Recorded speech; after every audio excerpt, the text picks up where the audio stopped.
बिस्मिल्लाहिर्रहमानिर्रहीम, अस्सलाम वालेकुम। मैं हूं इकरार अली और आप देख रहे हैं एवरीडे लॉ विद इकरार अली। मेरी एक वीडियो थी जो लास्ट वीक मैंने अपलोड की थी यूट्यूब के ऊपर, ये कब्ज़ा ट्रिब्यूनल के मुतल्लिक। तो काफ़ी सारे दोस्तों के फ़ोन आ रहे हैं कि क्या ये कब्ज़ा ट्रिब्यूनल्स जो हैं इन्होंने अपना काम मुतल्लिका डिस्ट्रिक्ट्स में शुरू कर दिया है, क्या ये फ़ाल हो चुके हैं।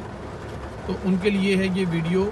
ये जो ट्रिब्यूनल्स बनाए गए हैं हाई कोर्ट की तरफ से पंजाब हुकूमत की रिकमेंडेशन के ऊपर, अभी इनके ऊपर काम स्टार्ट नहीं हुआ। हाई कोर्ट में जो केसेस थे पेंडिंग पड़े हुए 575 के करीब, जिनके ऊपर हुक्म इम्तनाही चल रहा था, तो उन तमाम केसेस को दोबारा इन ट्रिब्यूनल्स के पास ट्रांसफ़र किया जा रहा है। अभी ये अमल जारी व सारी है, लेकिन अभी तक इन ट्रिब्यूनल्स ने केस की हेयरिंग स्टार्ट नहीं की और नए केसेस दायर नहीं हो रहे, क्योंकि नई कॉज लिस्टें अभी तक नहीं आईं।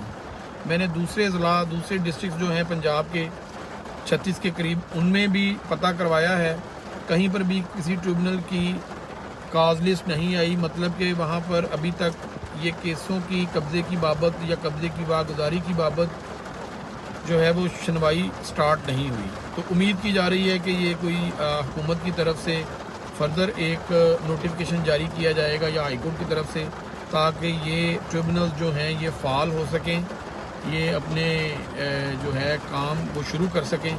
तो फिर केसेस वगैरह जो हैं इन ट्रिब्यूनल्स में फ़ाइल किए जाएंगे। फ़िलहाल आज तक की जो इत्तला है तो वो ट्रिब्यूनल्स काम नहीं कर रहे। तो उम्मीद है